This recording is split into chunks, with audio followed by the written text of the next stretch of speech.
हाज़िरीन बुजुर्ग और दोस्तों,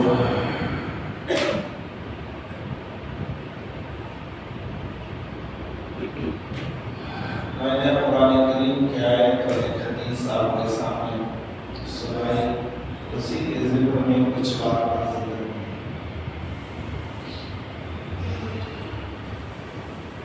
अल्लाह ताला कहता है यमहक़ुल्लाहु रिबा व युर्बि सदक़ात।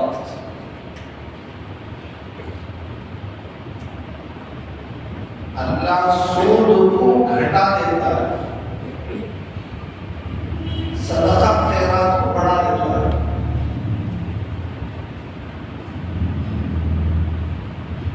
और हक नाफरमान और गुनाह करने वाले को अल्लाह कभी भी पसंद नहीं करता।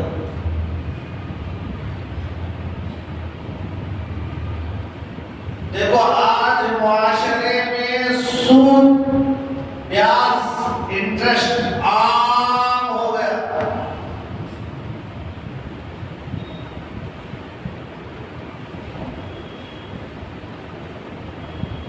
आदमी सूद को सूद ही नहीं समझ रहा।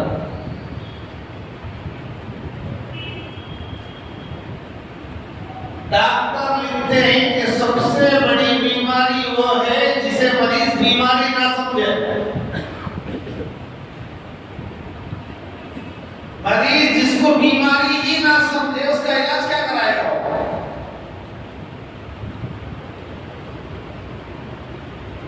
बीमारी को मानेगा तो इलाज होगा, बीमारी को नहीं छुड़ाना है तो उसका लायक इलाज ही नहीं। लिहाजा सबसे बड़ी बीमारी वो है जिसे मरीज बीमारी ही ना समझे। आज हमारा हाल वही है। अल्लाह कहता है हम सूदखोर को खत्म कर देंगे। देखो, देखने के एतबार से सूद में, ब्याज में, इंटरेस्ट में पैसा आता है नहीं आता? आता है, मिलता है। सदकात खैरात करने में पैसा जाता है। अल्लाह के घर के लिए देते जा रहे हैं तो जेब खाली हो रहा है। ब्याज में पैसा आ रहा है, अल्लाह के रास्ते में खर्च करने में पैसा जा रहा है, तो अल्लाह कह रहा है हम सूद को घटा देंगे, सूदखोर को हलाक कर देंगे और सदका खैरात करने वाले को बढ़ा देंगे। तो जितना भी आ रहा है वो धोखा है। वो जितना भी ले रहे हैं, 100 पर इतना, 1000 पर इतना, ये सब धोखा है। अल्लाह कहता है खत्म कर देंगे, मिटा कर रख देंगे।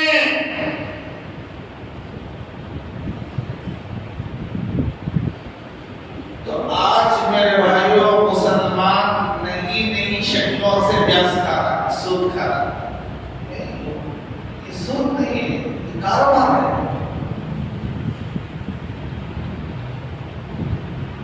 हजारों किस्म के बहाने बनाता है, लेकिन बचेगा अल्लाह से।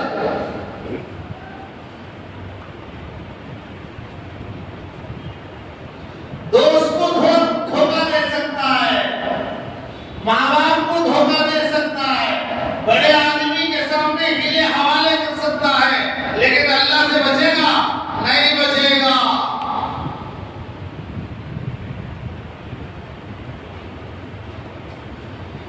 पहले जमाने में सूद के 3 तरीके थे, अहादीस से मालूम होता है।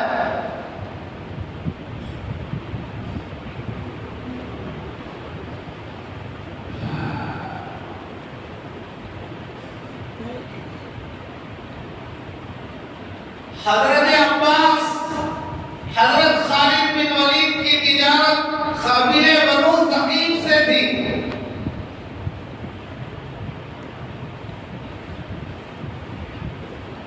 नफे में पार्टनर, नुकसान में नहीं। एलर्जी 1 लाख रुपए महीने को 10,000 दे दो। नहीं, मैं बिजनेस के वास्ते दिया हूं। 5,000 दे दो, तय कर रहा। नुकसान में जवाब नहीं। 1 साल के बाद मेरे लाख मुझे दिया था।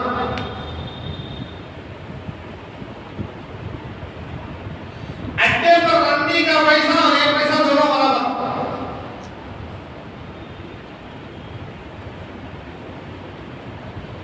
जिसे हिफाजत के लिए से आदमी देखेगा, वो जो पैसा कमा रही है वो, और ये हीले हवाले करके जो ले रहा है, ये दोनों एक। वो भी हराम, ये भी हराम। अल्लाह कहते हैं हम सूदखोर को खत्म कर देंगे।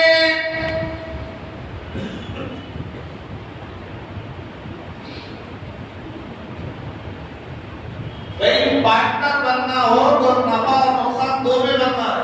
नुकसान हो तो भी तुम्हारा मेरा दोनों का नुकसान 50-50, नफा हो तो भी आधा, नुकसान हो तो भी आधा। इसे तैयार नहीं होता, खाली नफे में पार्टनर, नुकसान में कोई पार्टनर नहीं। ये सूद है।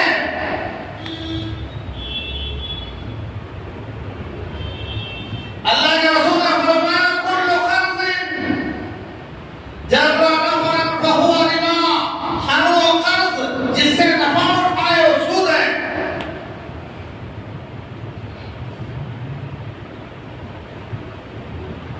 तो हजरत अब्बास रज़ियल्लाहु अन्हु का सूद कबीले सकीफ पर था। जब उन्होंने पूछा तो लोग हुजूर के पास शिकायत ले गए, अल्लाह के रसूल ने ये आयत पढ़ के सुनाई, सूद हराम है, छोड़ दो, माफ कर दो।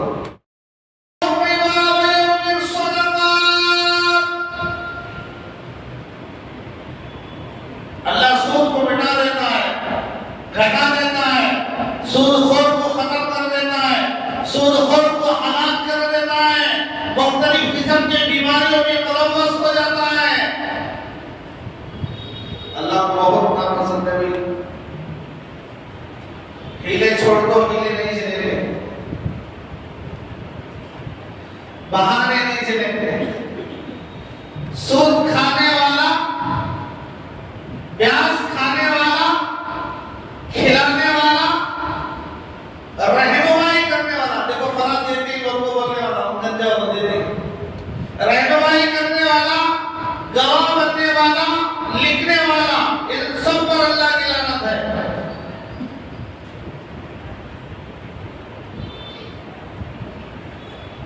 दुश्मन मुख्तलिफ किस्म से मुसलमानों के ईमान को खत्म करने की कोशिश कर रहा है और इसे खुशी खुशी मुसलमान कबूल कर रहा है।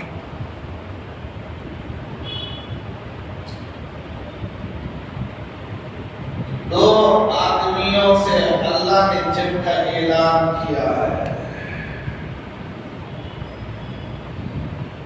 कौन है वो जो अल्लाह से लड़े? है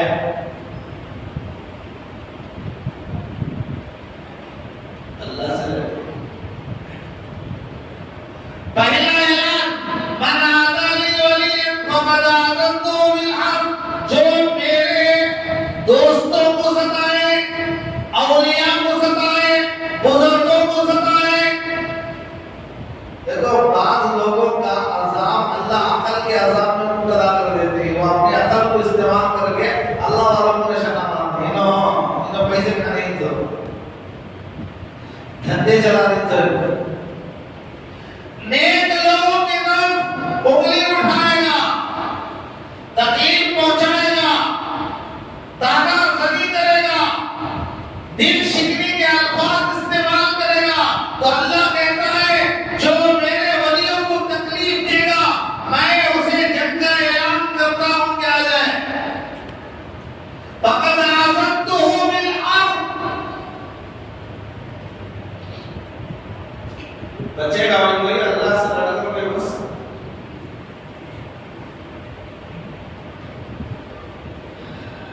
किताबों में लिखा है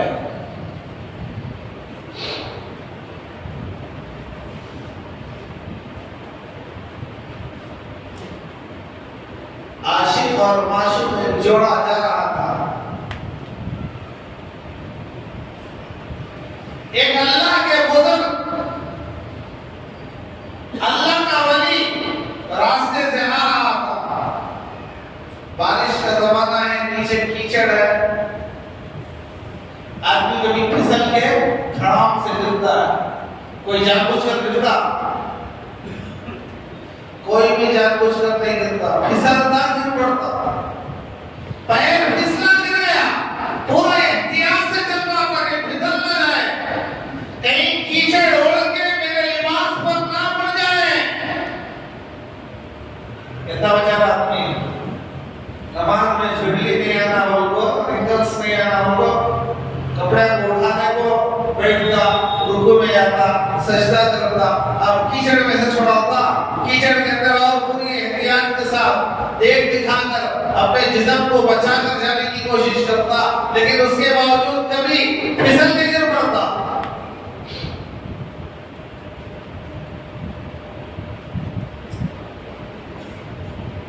तो रास्ते से जा रहे थे तो अल्लाह वाले फिसले और नीचे गिरे। उनके गिरने की वजह से कीचड़ उड़कर उस लड़की के चेहरे पर लगा।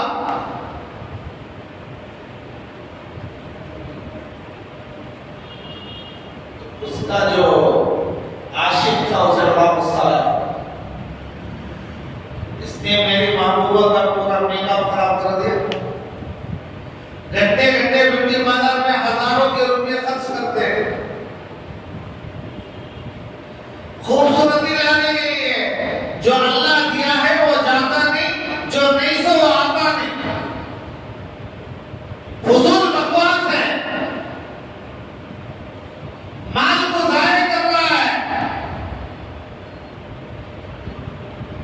कितनी लड़कियां लड़कों के पास जाकर खूबसूरती का मेकअप कराते हैं, कितने लड़के लड़कियों के पास जाकर खूबसूरती का मेकअप कराते हैं। ये गुनाह नहीं।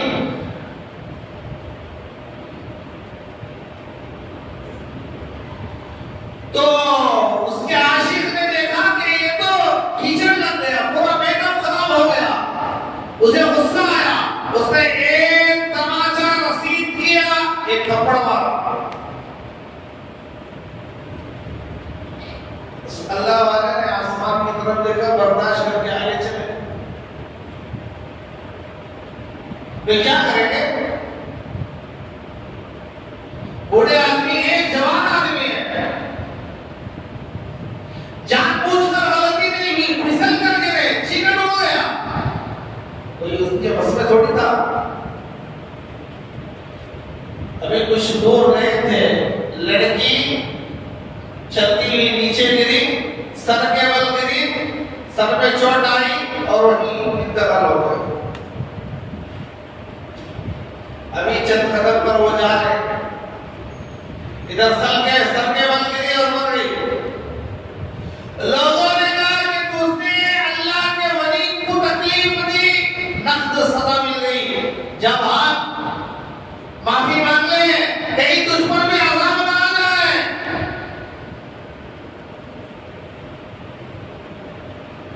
अल्लाह का वली होता है, क्या कर लेते हैं लोग? अल्लाह को मनाते हैं, इधर हाथ उठाते हैं तो हाथ खाली नहीं जाता।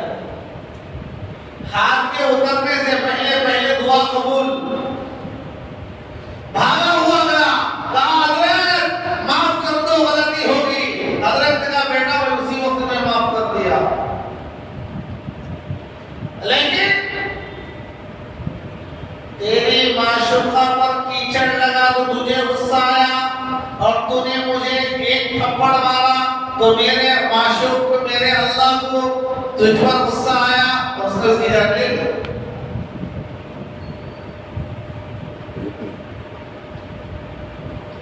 तो अल्लाह के वलियों को सताने वालों के साथ ऐलान जंग है एक।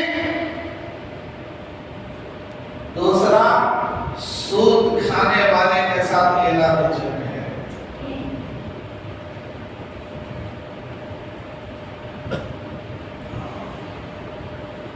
हदीस में आता है, सूद खाने वाले को 70 दर्जे गुना उसके नामे अमाल में लिख दिए जाएंगे, और सबसे आखिरी जो दर्जा है वो माँ के साथ जिना करने का गुना लिख दिया जाएगा।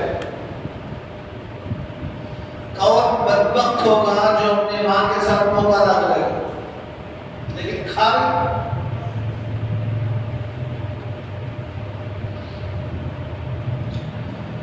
कोई बात उनके कान के अंदर नहीं जा रही। बड़ी मसला है। बीमारी को बीमारी समझेगा तो इलाज होगा, बीमारी को बीमारी नहीं समझे तो इलाज कहाँ से होगा? अपनी गलती को गलती समझेगा तो इस्लाह होगी।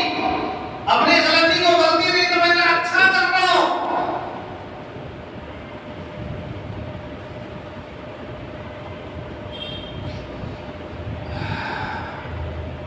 हज़रत जुनैद बगदादी रहमतुल्लाहि अलैह का एक मुरीद था।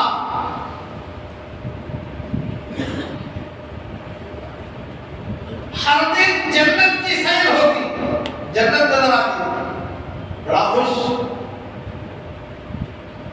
जन्नत के महल्लात देख रहे हैं, जन्नत की सैर कर रहे हैं, ख्वाब में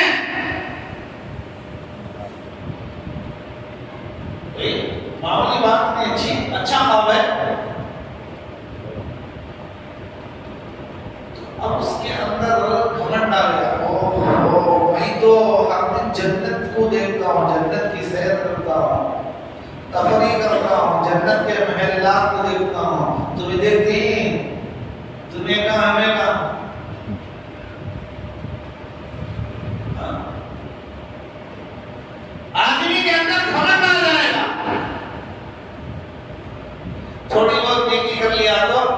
दूसरे को नीचे दिखाने की कोशिश करता है। इन्हें कहा हमें तो पहुंचे हुए लोग हकीर फकीर बेनमाजी हम नमाजी इतना बोल दिया तो गया।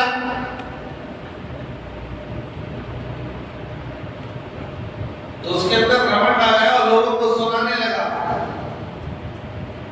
बात चलते चलते शेख तक बात पहुंची, हजरत जुनैद बगदादी रहमतुल्लाह अलैह तक के ये आदमी फला आदमी इस तरह बयान कर रहा है, कहता है। एक दिन वहां आया तो हजरत ने फरमाया कि वे किसी बात मत कर। अल्लाह वालों के समझाने का अंदाज अलग होता है। अगर किसी को बुरा लग जाए अलग बात है, दुखती नफ्स पर हाथ रख के समझाते हैं कि ये तरीका मुनासिब नहीं है। तो उसने बाहर आकर कहा मेरे शेख को भी मुझसे जलन हो गया, मैं उनसे आगे पहुंचूंगा, उनको रोज जन्नत देख रहा हूं। तो हजरत को भी जलन हो गया मेरे ऊपर।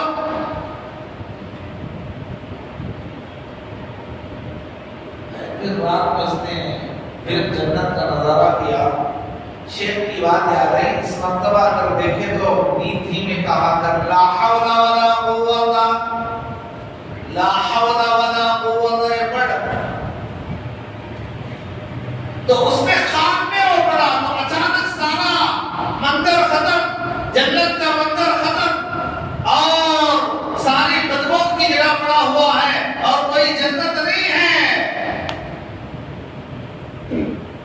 भागा हुआ शेख के पास गया, हजरत की हाल है। हजरत ने फरमाया शैतान तुझे एक सरसब्ज शादाब बाग बताकर कहता था ये जन्नत है, तुझे धोखे में डालता था, इसीलिए मैंने कहा कि लोगों के सामने बयान मत कर।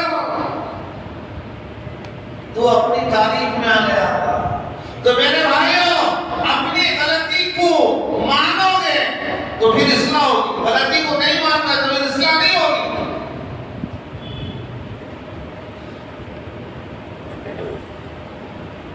एक बादशाह के पास बड़े बड़े लोग मासूम आते तो बादशाह बहुत इंतजाम करता, बिठाता, तवाज़ु करता, खिलाता पिलाता।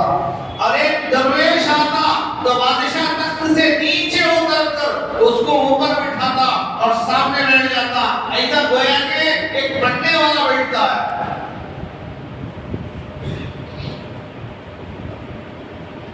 आदि ने बादशाह को पूछ लिया, बादशाह बड़े बड़े लोग आते हैं, इल्म वाले आते हैं, आप उनके लिए ऐसा काम नहीं करते, एक फकीर आदमी के साथ ऐसा काम करते हैं। तो बादशाह ने कहा ये सारे आने वाले मेरी गलती देखकर भी मुझे बताते नहीं,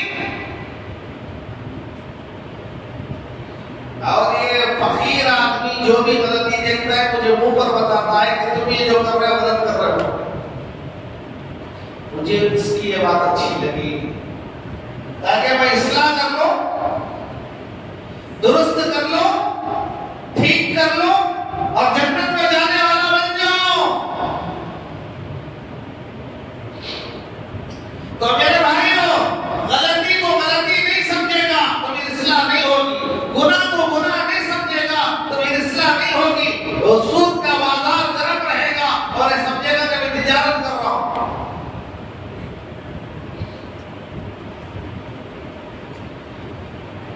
सूद का एक दिरहम बोले तो 25-26 रुपए।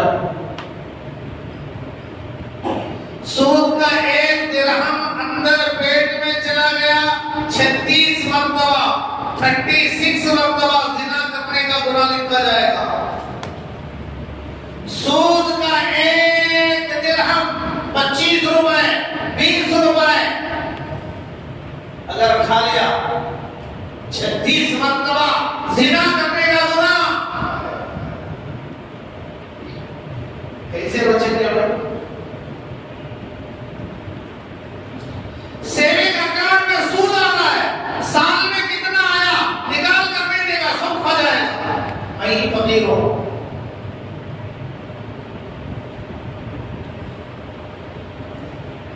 ये पैसे देके सूद लेके जो खा खाली ब्याज, वो भी ब्याज है। सेविंग अकाउंट में जो साल को 6 महीने को इतना बोल के जो आ रहा है वो भी ब्याज है, सूद है। उसका भी 1 पैसा 25 रुपए 20 रुपए खाने वाला 36 मरतबा जिना करने का गुनाह उसके नामे हमारे लिख दिया जाएगा।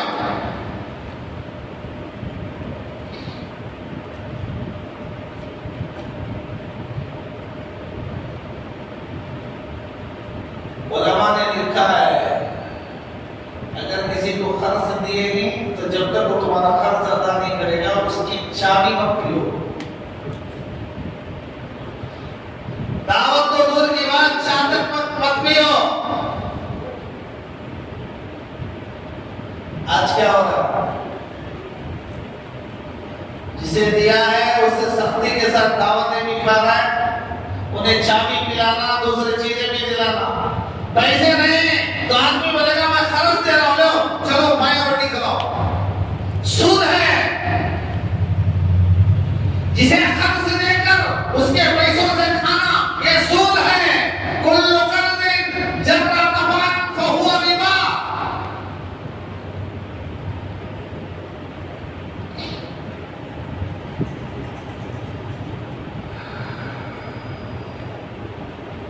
किताबों में लिखा है हज़रत उमर रज़ियल्लाहु अन्हु खलीफतुल मोमिनीन उमर बिन खत्ताब रज़ियल्लाहु ताला अन्हु किस दर्जे के सहाबी थे। हज़रत खालिद बिन वलीद रज़ियल्लाहु अन्हु का खजूरों का बाग था।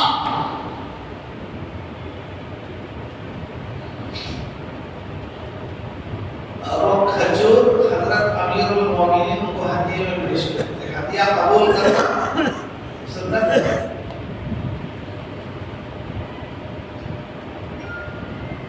हदिया कबूल करने की इजाजत है, हदिया ले सकता है, खा सकता है।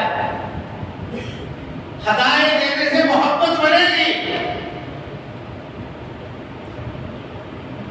तो हज़रत खालिद बिन वलीद खजूरों का हदिया पेश कर रहे हैं। हज़रत उमर फारूक ने मना किया, मुझे जरूरत नहीं। हज़रत खालिद बिन वलीद शर्मिंदा हो, मेरे बाप साहब खजूर, मेरी कमाई गलत नहीं, मेरा कारोबार गलत नहीं, मेरा बाप के अंदर जो फसल लग रही है उसमें कोई नाजायज चीज मिलावट नहीं, पाक साफ कमाई की फसल है। अमीरुल मोमिनीन लेने से इनकार कर रहे, क्या वजह है? उन्होंने पूछ दिया अमीरुल मोमिनीन इनकार क्यों कर रहे? हज़रत उमर ने फरमाया खालिद मैंने तुमको खर्च दिया है, जब तक मेरा खर्च अदा नहीं करोगे उससे पहले तुम्हारी कोई भी चीज खाना मेरे लिए सूद है। जिंदगियां बनाने के लिए एक वाकया काफी है।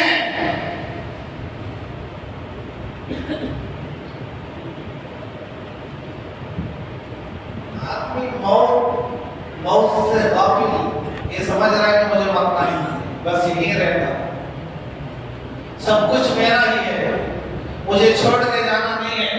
और फिर मुसीबत आने पर समझता है अल्लाह मदद क्यों नहीं कर रहा। ये कहां की अक्लमंदी है? ये तो दोगलापन है, ये मुनाफिकियत है। अपने अखलाक दुरुस्त नहीं, अपने किरदार दुरुस्त नहीं, अपना कारोबार सही नहीं, ग़िज़ा जो अंदर जा रही है वो हराम की है, तो फिर औलाद साले कहां से आएंगे? साबिर कलीरी कहां से पैदा होंगे? जुनैद बगदादी कहां से पैदा होंगे? टीपू शहीद कहां से आएंगे?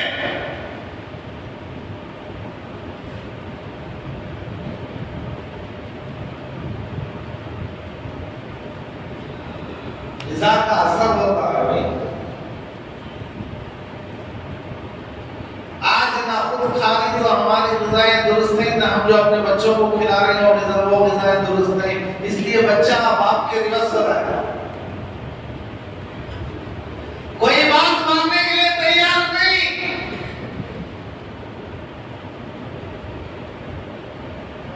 तो मेरे भाइयों, आज के दौर के अंदर नए नए तरीके से आदमी अल्लाह को नाराज करता जा रहा है, अल्लाह को नाराज करता हुआ जा रहा है, और ये समझता है कि मैं अल्लाह के करीब हो रहा हूँ। कभी 8 दिन में एक मरतबा जुमा में आ गया तो समझेगा कि मैं पक्का मुसलमान हूँ, जुमा पढ़ लिया, फजर पढ़ लिया।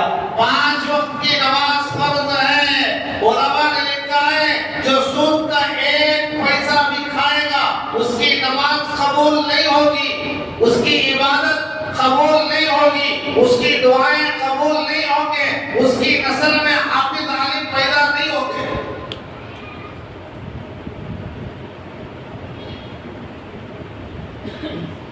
कितनी बड़ी सख्त वईद है।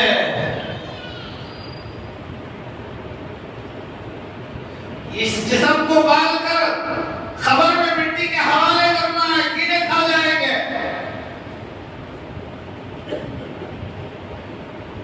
ये 60-70 साल की जिंदगी अगर हमने अल्लाह को नाराज करके चला गया, जो काम करने थे वो किए नहीं, जो नहीं करना था वो कर लिए। तो मेरे भाइयों, ये वबा तेजी के साथ फैल रही है कि हर जगह, हर मुआशरे के अंदर सूद सूद ब्याज आम होती जा रही, धंधा बना के बैठ गए। औरत आदमी मर्द भी काम क्यों नहीं करता, खाली पैसे देता सब।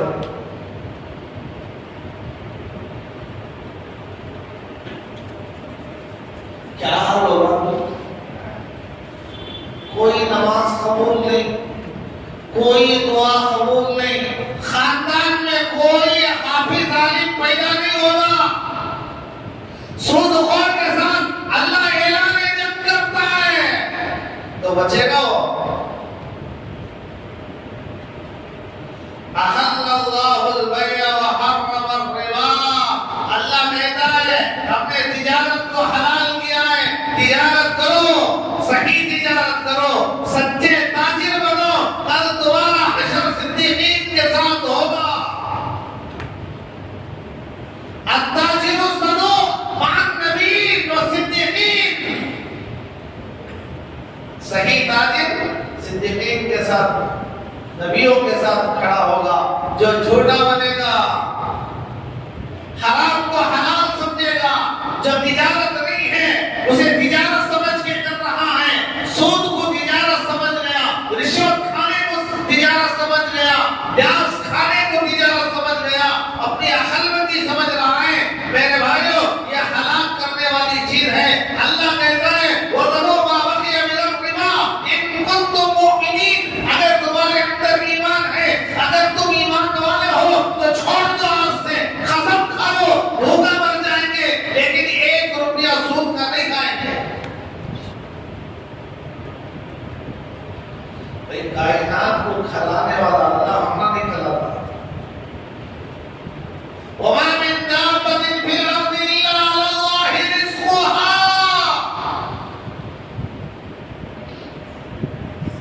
सारी कायनात को रोजी पहुंचाने वाला अल्लाह, कभी नहीं पहुंचाता। तो मेरे भाइयों, वक्त है, मौत से पहले वक्त है, हर आदमी को वक्त है। अल्लाह को इंतजार है, मेरा बंदा तौबा कर ले तो मैं माफ कर दूंगा।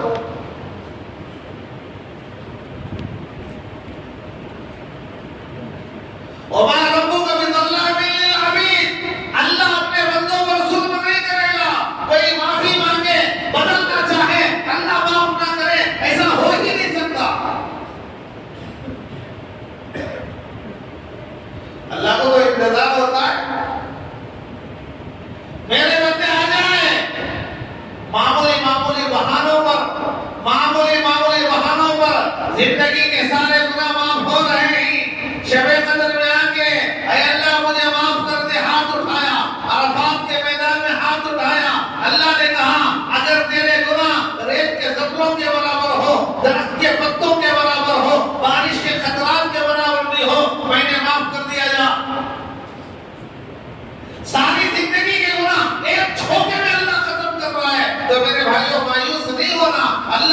दो, अल्लाह ने जिंदगी दी है, पता नहीं मौत कब आने वाली है, ये गारंटी नहीं। अभी जुमा की नमाज में आ जाएगी, ये जुमा के बाद आएगी, कब आएगी अल्लाह बेहतर जाएगी, लेकिन तौबा कर ले,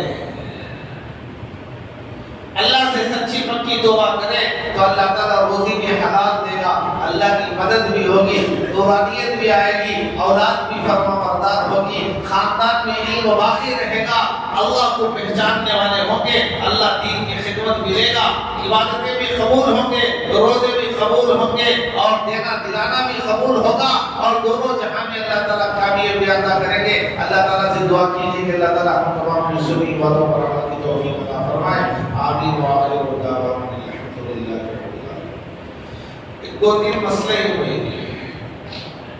यहाँ के एक साहब बता रहे थे, हजरत बहुत सारे आदमी आप जुमा में मेंबर पर जो खुतबा देकर बैठते हैं ना, उस अपने हाथ उठाकर दुआ करते हैं, बोल रहे थे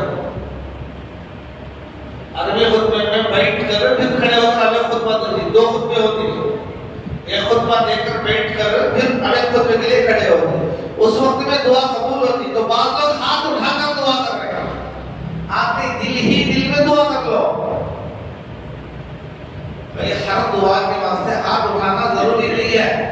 खाना खाने के वक्त में बिस्मिल्लाहिर्रहमानिर्रहीम दुआ हाथ उठाकर दुआ को भी खाना खाती, बैतुल खला में जाने से पहले दुआ है, कौन हाथ उठाकर दुआ करके फिर बैतुल खला में जाएगा? हर जगह हाथ उठाना नहीं है, दिल में कर लो, अल्लाह दिल की सुनता है, अलीमुम बिज़ाति सुदूर। हाथ उठा के दुआ करने का सबूत नहीं है, कब मेंबर पर जब इमाम बैठेगा दूसरे खुतबे को खड़े होने से पहले दिल ही दिल में दुआ कर लो, ज़बान भी ना हिले, दिल दिल बाजू में रहने वाले फरिश्ते को भी पता ना चले, अल्लाह को पता चलेगा।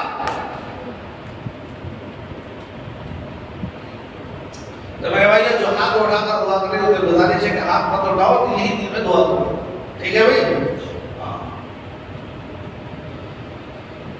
और दूसरी बात वो बता रहे थे, बहुत सारे आदमी नमाज में खड़े तो आंगुलियां यूं रख लेती रहती हैं, मैं पहले भी मसला समझाया हूं, यूं रख लेती, कैसा रख लेती, रकात कैसा बांधना, खड़ा कैसा होना, मैं दोनों बातें रखा हूं। रकात बांधने के अंदर यूं तलवार हाजी साहब कत्ल करवा दूंगा पैसा डायरेक्ट रका, अल्लाह अकबर, नहीं भाई ये क्या कर रहा है, यूं पूरे उंगलियां किबले की तरफ हाथ के रकात बांधने के वक्त, खड़े होने के वक्त पैर के पूरे उंगलियां किबले की तरफ यूं नहीं करना,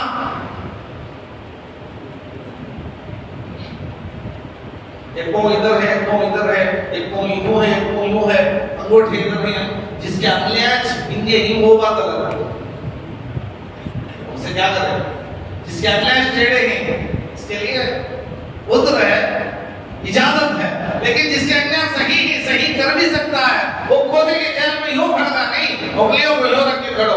लोग बता रहे थे कि ऐसे लोग गलतियां कर रहे हैं, तो इनकी इस्लाह जरूरी है, खड़े हो तो पूरे आधा किबले की तरफ हो, चेहरा भी किबले की तरफ हो, पैर के पूरे उंगलियां किबले की तरफ हो, रकात बांधते वक्त हाथ के पूरे उंगलियां यूं किबले की तरफ हो, उसके बाद रकात बांधते करेंगे वे मत। अब एक मसला सुनो, बहुत अहम मसला है।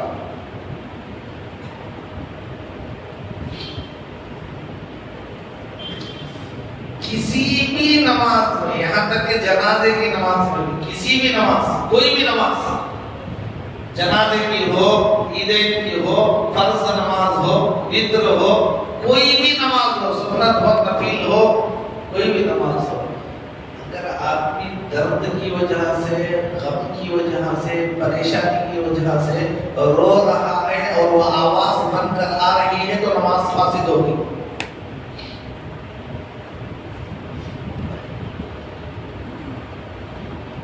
आखिरत के खौफ से रो रहा है, नमाज में कोई कराहत नहीं आएगी, रो। कुरान में जहन्नम का तज़किरा आया, खुज़ू फगुल्लू सुम्मा जहीम सल्लू, लेकिन पकड़ो जहन्नम में फेंक दो। मुख्तलिफ तज़किरे आ रहे हैं। शजरतिन ज़क़ूम तआमुल असीम, कांटेदार दरख्त खाने के लिए पेश किया जाएगा। जब वो खाएगा तो अंदर के आंत को खींच कर बाहर लाएगा। क्या हाल होगा? ऐसे ऐसे आयतों को सुनकर आखिरत के खौफ से आदमी रो रहा है। नमाज में कोई खलल नहीं आएगा, नमाज खराब नहीं होगी, नमाज सही है, बिला कराहत, बिल इत्तेफाक नमाज सही। लेकिन एक आदमी अकली में दर्द हो रहा था, उसकी वजह से, दर्द की वजह से जोर जोर से रो रहा है, खाली पानी आंखों से जा रहा है, उसे कोई कराहत नहीं आए, आवाज आ गई, हुरूफ बनकर आवाज आई। जमाने की नमाज पढ़ रहे थे, रोने की आवाज आ रही, हुरूफ की शक्ल में आवाज आ रही है।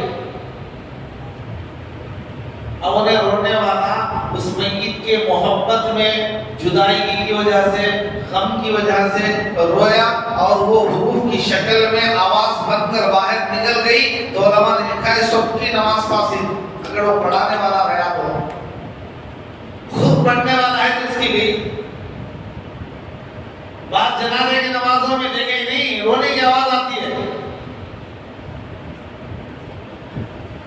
अगर वो आखिरत के खौफ से जा रहा है, खबर में सवाल के जवाब दे सकेगा नहीं दे सकेगा, इसकी खबर जन्नत है या जहन्नम है, ऐ अल्लाह तू बचा, आखिरत के खौफ से रो रहा है, कोई नमाज में कराहत नहीं। लेकिन कोई दर्द की वजह से, गम की वजह से, जुदाई की वजह से, मोहब्बत की वजह से अगर रो दिया और आवाज नहीं आई तो नमाज खराब नहीं होगी। रोया और आवाज हुरूफ बनकर आई तो फिर नमाज फासिद होगी, नमाज का असर न लौटाना पड़ेगा।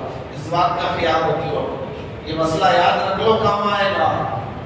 कोई भी नमाज हो, पांच वक्त नमाज हो, ईद की नमाज हो, जनाजे की नमाज हो, कोई भी नमाज हो, अल्लाह हमें अमल की तौफीक अता